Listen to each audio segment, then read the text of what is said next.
विचारों में खोया हूँ। क्या तुम उन्हें नहीं जानते गौरी पुत्र? जानता क्यों नहीं?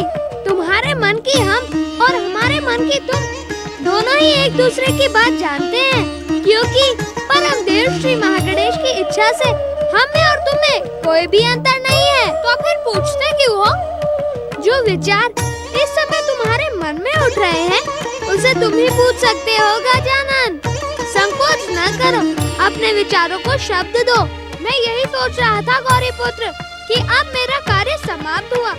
क्या अब मुझे स्वयं को तुम में विसर्जित नहीं कर देना चाहिए? तुम ये कैसे कह सकते हो गजानन कि तुम्हारा कार्य समाप्त हुआ? ओम गणपतियाय नमः। मुझे दर्शन दे श्री गणेश, मेरी मन की इच्छा पूरी करे श्री गणेश। मैं आपके दर्शन करना चाहता हूँ, मुझे दर्शन दे श्री गणेश, मुझे दर्शन दे। यह पुकार तुम्हारे लिए है गौरी पुत्र, यह मेरे लिए केवल पुकार नहीं है गजानन, मेरे नवीन कार्यों का प्रारंभ है। और जब मेरे कार्यों का प्रारंभ हो रहा है, तो क्या तुम्हारे अर्थात तुम अभी अभी कह रहे थे ना गजानन कि तुम्हारा कार्य समाप्त हुआ। देख लो, सुन लो, हमारा कार्य कभी भी समाप्त नहीं होता। हमें अपने भक्तों की पुकार का उत्तर देने के साथ ही दुष्टों का अंत भी करना पड़ता है। नारायण नारायण नारायण श्रीमन नारायण। अब तो मुझे तुम्हारे भीतर विलीन होने से पहले अदृश्य होना पड़ेगा। क्यों गजानन, क्या तुम्हें देवर्षि नारद से भय लगता है? नारद जी तो सबके भय को दूर करने वाले श्री महागणेश के भक्त हैं। उनसे भला मुझे क्यों भय लगने लगा? परंतु उनके आने से पहले मेरा अदृश्य हो जाना ही उचित था। क्यों? क्योंकि हम दोनों को एक साथ देखते ही देवर्षि कोई भी विचित्र सा उलझाने वाला समाचार सुनाएंगे। हाँ, समाचार सुनना और समाचार सुनाना तो हमारे देवर्षि को सबसे अधिक प्रिय है। नारायण नारायण। प्रणाम श्री गणेश। आप यहाँ क्या कर रहे हैं? क्या आप एकांत में अकेले अपने आप से ही बातें कर रहे हैं? देवर्षि, अपने आप से बातें करना आपको भी प्रिय है और मुझे भी। कैलाश पर मैं गया तो ध्यान समाधि में लीन भगवान शिव को देखा। माता पार्वती कहीं दिखाई नहीं दी, इसीलिए आपके पास चला आया। देवर्षि, मुझसे मिलने के लिए आपको भूमिका बनाने की आवश्यकता नहीं है। मैं जानता हूँ आप मुझसे ही मिलने आए हैं, और केवल मिलने ही नहीं, मेरे प्रिय भक्त बलाल का संदेश भी लेकर आए हैं। भक्त बलाल की पुकार का स्वर मैं अभी अभी सुन चुका हूँ देवर्षि। मैं यही सोच रहा था कि माता पार्वती को बताए बिना ही मैं अपने भक्त की पुकार का उत्तर देने कैसे जाऊँ? गौरी पुत्र, अपने भक्त की पुकार का उत्तर तुम्हें शीघ्र देना चाहिए। तुम माता पार्वती की चिंता न करो, मैं उन्हें बता दूंगा कि तुम जाने के लिए विवश थे।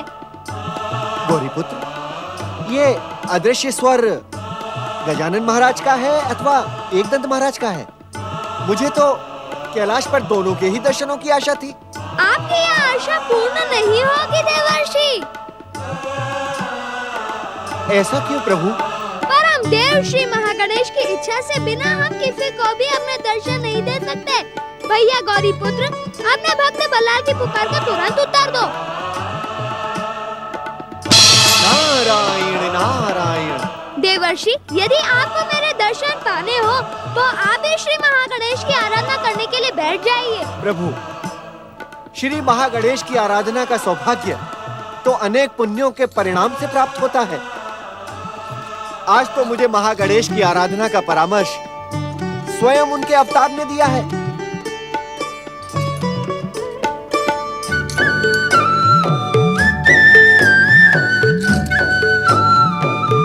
ओम महागणेशाय नमः। ओम परम देवाय नमः। ओम विश्ववरदाय नमः। मंगलमूर्ति, कहाँ हो तुम? मैंने तुम्हारे लिए अपने हाथों से स्वादिष्ट मोदक बनाए हैं। पुत्र गणेश, कहाँ हो तुम? पुत्र गजानन, मंगलमूर्ति, पुत्र कहाँ? देवर्षि आप अरे माता, आपने तो कैलाश पर ही धुनी रमा दी। माता, श्री महागणेश की आराधना के लिए कैलाश से अधिक पवित्र स्थान कहाँ मिलेगा? देवर्षि, आपने गौरी पुत्र गणेश को कहीं देखा है? देखा है माता, क्यों नहीं देखा? अनेकों बार देखा है और अनेकों बार उनकी कृपा भी प्राप्त की है। पर मैं अभी की बात कर रही हूँ देवर्षि। नारायण नारायण। माता, कुछ समय पहले तो गौरीपुत्र श्री गणेश यही थे। फिर कहाँ चले गए? माता, अपने समान आयु वाले एक भक्त की पुकार सुनकर गौरीपुत्र अपने आप को रोक नहीं सके और अदृश्य होकर चले गए। मुझे बताए बिना अदृश्य हो गए? आपने उन्हें रोका क्यों नहीं? मेरे रोकने से क्या रुकने वाले थे गौरीपुत्र? रोकने से तो मेरे भी नहीं रुकते वो। नारायण नारायण। इसमें गौरीपुत्र का कोई दोष नहीं है माता, आप उस पर रोष न करें। मैंने ही गौरीपुत्र से कहा था कि मैं आपको गौरीपुत्र के जाने का कारण बता दूंगा। अब आप अपने रोष का त्याग करें माता। गौरी पुत्र को इन दिनों अपनी माता की कोई चिंता ही नहीं रहती। ये जानते हुए भी कि आज्ञा लेकर न जाने पर मैं उसे क्षमा नहीं करूंगी, वो फिर भी अदृश्य हो गया। आने दो उसे, इस बार मैं उसे दंडित अवश्य करूंगी। माता, माता, आप मेरी एक प्रार्थना तो सुन लें। माता, गौरीपुत्र को तो उनके भक्त प्रसाद खिला ही देंगे।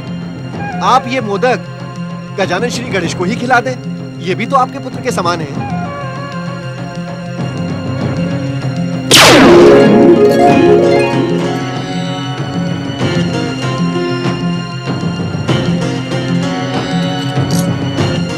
नारायण नारायण। गजानन श्री गणेश, आपने इस दीनहीन नारद को दर्शन देकर कृपा कर ही दी। परम देव श्री महागणेश की आराधना का सुफल ऐसा ही होता है देवर्षि। नारायण नारायण। हे गजानन श्री गणेश, परम देव श्री महागणेश की आराधना के सुफल रहस्य को तो मैंने समझ लिया, किंतु ये थाल का गगन विहार करना, माता पार्वती के हाथ से मोदकों का थाल किसके पास चला गया?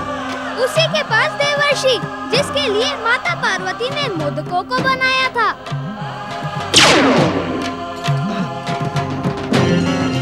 नारायण नारायण। ओम गणपतियाय नमः। ओम गणपतियाय नमः। ओम गणपतियाय नमः। ओम गणपतियाय नमः। ओम गणपतियाय नमः। ओम गणपतियाय नमः। ओम गणपतियाय नमः। ओम गणपतियाय नमः।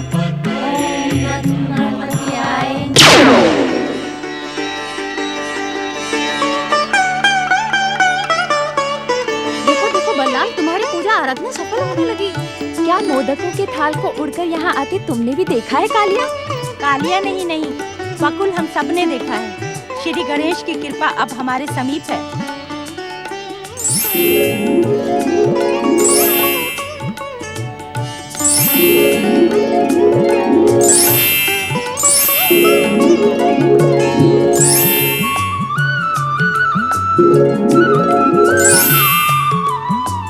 भक्त वत्सल श्री गणेश की जय।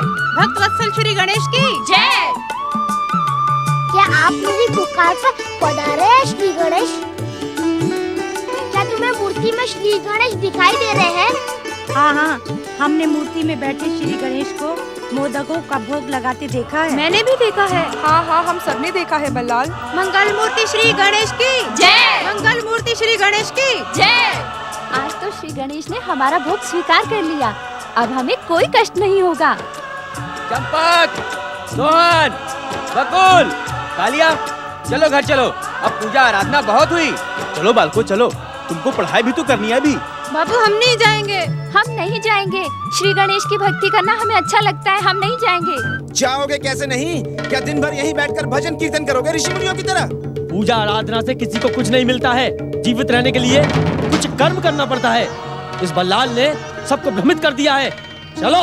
ओम गणपतियाय नमः। ओम गणपतियाय चलो, नमः। चलो। ओम गणपतियाय नमः। ओम गणपतियाय नमः। ओम गणपतियाय नमः। ओम गणपतियाय नमः।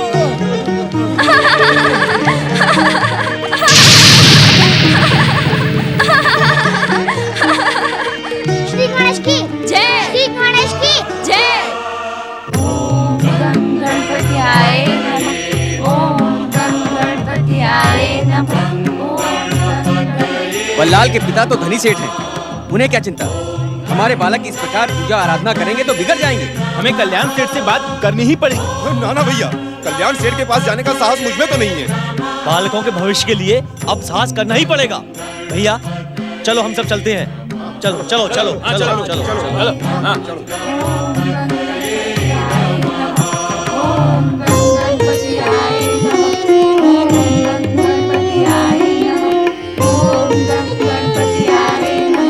हे शक्तिदाता श्री गणेश, क्या आपने हम बच्चों को शक्ति दी थी?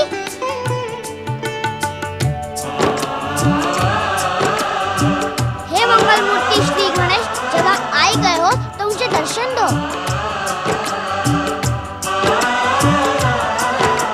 लगता है हमें श्री गणेश दर्शन देना नहीं चाहते। इस समय तो श्री गणेश के दर्शनों से अधिक हमें अपने बापू की चिंता है। हाँ, बल्लाल के बापू कल्याण सेठ का क्रोध कहीं हमारे बापू को दंडित न करने लगे। तुम सब चिंतित ना हो, श्री गणेश की कृपा हमारे साथ है। हाँ हाँ, ये तो हमने सोचा ही नहीं। श्री गणेश की कृपा से बापू हमें नहीं ले जा पाए, परंतु कल्याण सेठ के क्रोध से हमें अपने बापू की रक्षा करने के लिए श्री गणेश महाराज से प्रार्थना करनी चाहिए। ओम गणपतयाय नमः।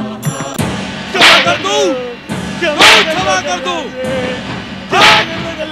क्षमा कर दो, मत मारो, पापी, क्षमा कर दो, क्षमा कर दो,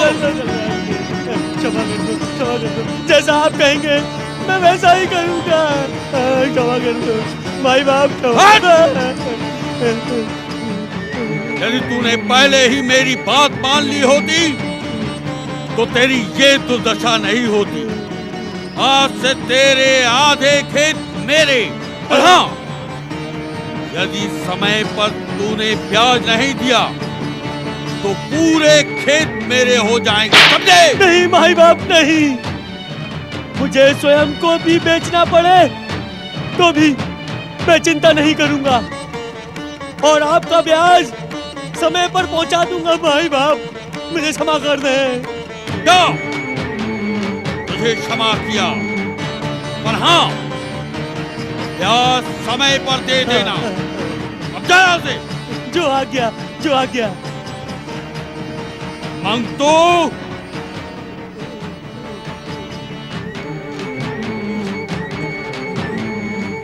जो बे मंगतू, तूने मेरी बात नहीं मानी ना? आप तो जानते ही हैं, इस वर्ष वर्षा नाम मात्र को भी नहीं हुई है और खेत में अनाज ही कितना हुआ है। ये सब मैं नहीं जानता।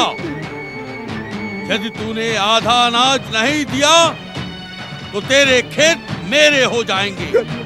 ऐसा न करना, मैं खेत खलिहान के बिना क्या करूंगा? मेरे बाल बच्चे भूखे मर जाएंगे। मर जाने दे उन्हें। यदि संध्या तक तूने आधा अनाज नहीं पहुंचाया ना तो तू जीवित नहीं बचेगा। आगे सुनिए, मैं संध्या काल तक आपको आधा अनाज पहुंचा दूंगा। तो जाओ यहाँ से। और तुम लोग भी सुन लो, समय से अपना ब्याज पहुंचा देना, समझे? जाओ।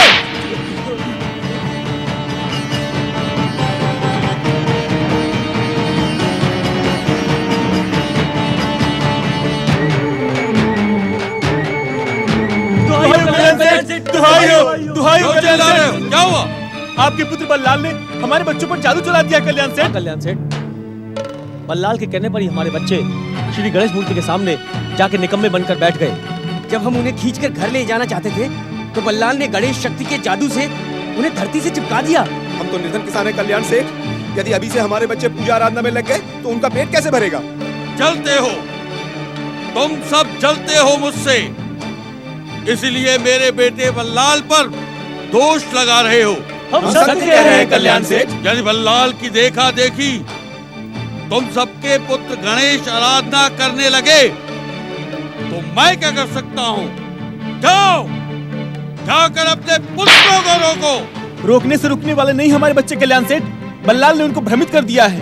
आप धनी हैं, इसका अर्थ ये नहीं है आप जो चाहे सो करेंगे। मेरी बात पर विश्वास करो कल्याण सेठ। बल्लाल ने गणेश भक्ति की शक्ति से उनको कामचोर बना दिया है। वो काम करना ही नहीं चाहते, वो दिन रात गणेश भक्ति करना चाहते हैं। आप उन्हें रोके कल्याण सेठ। कल्याण सेठ, आपका बेटा बल्लाल व्यापार और लेन देन में आपकी सहायता कर सकता है, किंतु सहायता के स्थान पर वो श्री गणेश की भक्ति का पाखंड फैला रहा है। उसे रोकना होगा कल्याण सेठ, उसे रोकना होगा।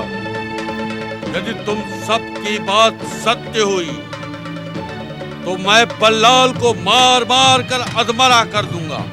उसे गणेश भक्ति छोड़नी ही होगी।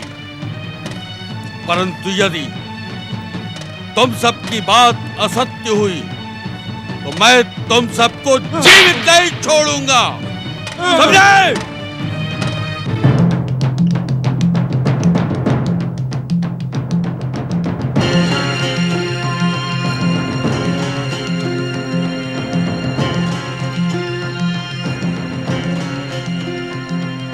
रुको गजानन, ये सब तुम्हारा ही किया धरा है ना? क्यों गजानन, गौरी पुत्र को तुमने ही भेजा है ना उस भक्त के पास? मुझसे बिना पूछे गौरी पुत्र ने जाने का साहस कैसे किया? तुमने मेरी बात का उत्तर नहीं दिया गजानन। मैं क्या उत्तर दूं माता? आपकी बात का उत्तर तो गौरी पुत्र ही दे सकते हैं। तुम क्यों नहीं दे सकते? जो उत्तर गौरी पुत्र दे सकते हैं वो तुम भी तो जानते हो। तुम मौन क्यों हो? मेरी बात का उत्तर क्यों नहीं देते? क्या तुम्हें मेरे कोप से डर नहीं लगता? माता से पुत्र को कैसा भय? गौरी पुत्र ने कहा कि मुझे अपने भक्तों की पुकार पर जाना ही होगा।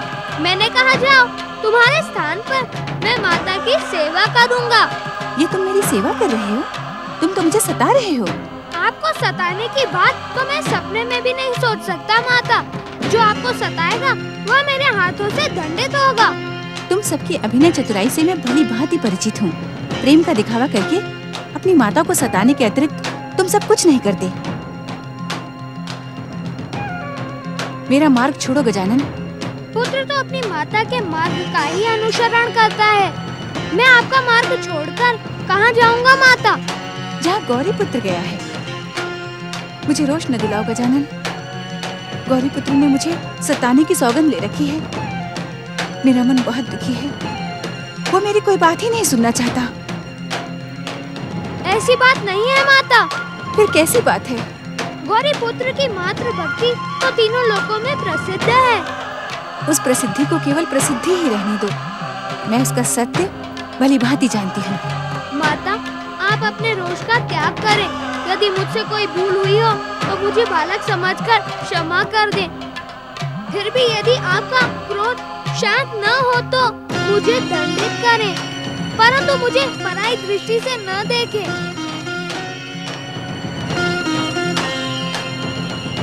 माता, जिस प्रकार आपने परम देव श्री महागणेश की आराधना करके गौरी पुत्र को पाया है, उसी प्रकार परम देव श्री महागणेश की इच्छा से गौरी पुत्र ने अपनी सहायता के लिए मुझे बुलाया है। मैं भी आपके पुत्र के समान हूँ माता, परंतु आपकी उपेक्षा देखकर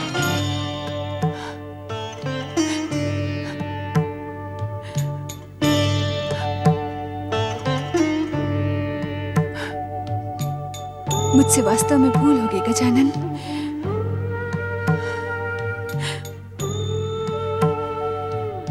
नहीं माता, नहीं। भूल करना तो हम बालकों का स्वभाव है। आप तो भूल कर ही नहीं सकती। नहीं नहीं पुत्र, मैंने तुम्हें पाकर भी तुम्हें स्नेह नहीं दिया। अब मैं तुम्हें गौरी पुत्र से अधिक स्नेह करूंगी। अधिक नहीं माता, गौरी पुत्र के समान। मैं तुम्हें गौरी पुत्र से अधिक स्नेह करूंगी, क्योंकि गौरी पुत्र अब मेरे स्नेह का नहीं, दंड का पात्र है।